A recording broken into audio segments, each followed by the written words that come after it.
I draw what I'm going to do first. I know I'm going to make a paddle in the middle, and this is going to be white, and I write this stuff in here.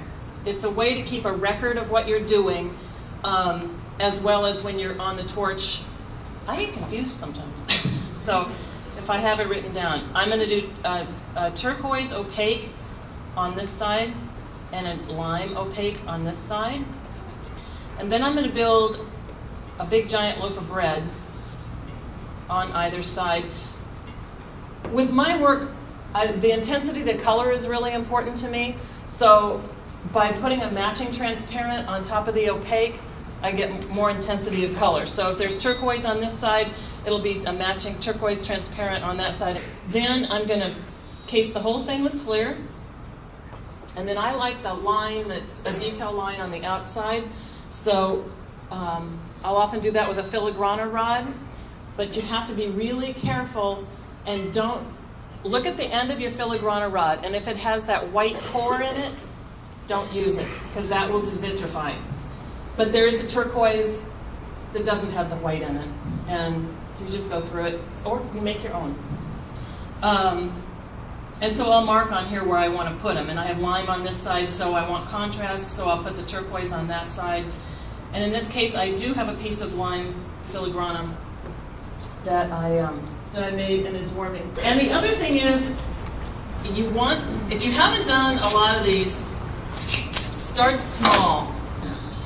Just take a little bit of glass like that and make a paddle. No bigger than that and possibly smaller when you're starting. Start at the top and push it down. And again, be careful not to go over that side. And I want this nice and smooth so that when I put the next layer of glass on, I'm not trapping any air.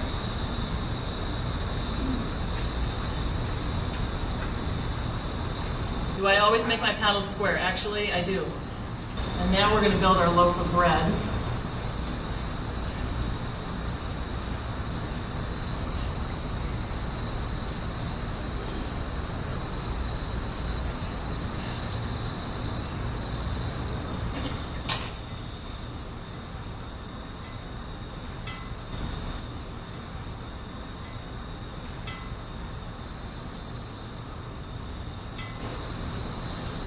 At this point, I'm going to case this in clear, and I like to case the white first so that it doesn't leak out and it keeps everything on the sides neat and tidy. I'm also particular about the clear, and I don't want to have any schmutz in there. The rods often have been cut by saw, or even if you clip them with your rod cutters, there'll be a mark on there. So the end of the clear, I just put on here because I'm going to be building a clear cap on the end of that anyway. So that's where I just get rid of that.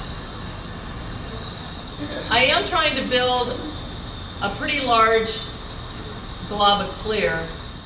Your punty pointed towards your chest. Get your glass nice and juicy. Give it somewhat of a push in there so that you're pushing the air out.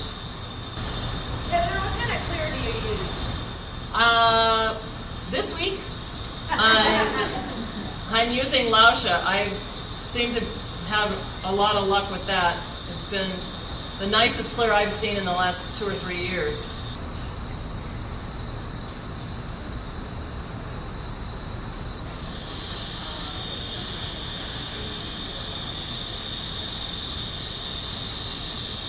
You can put this in the middle, you can put it over the right, over to the left.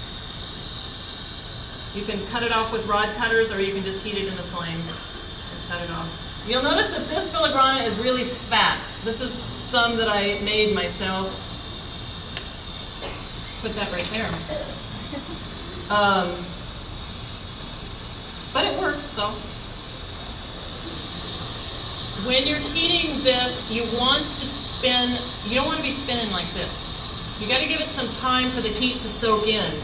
So just relax. So you're heating your ends more than your middle at this point. You see how it's starting to spin in the middle? So then you can just trade hands. Okay, and this is where, when it's starting to get hot, really hot, you're thinking what your hands are going to do when you twist it before you go to twist it. So you know where you're going. There's not as much heat in the ends as I would like. I'm watching what this twist is doing. And if it's getting thin in the middle, then I slow down.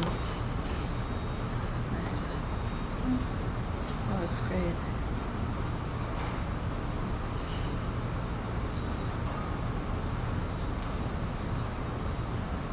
Is that fat enough for you?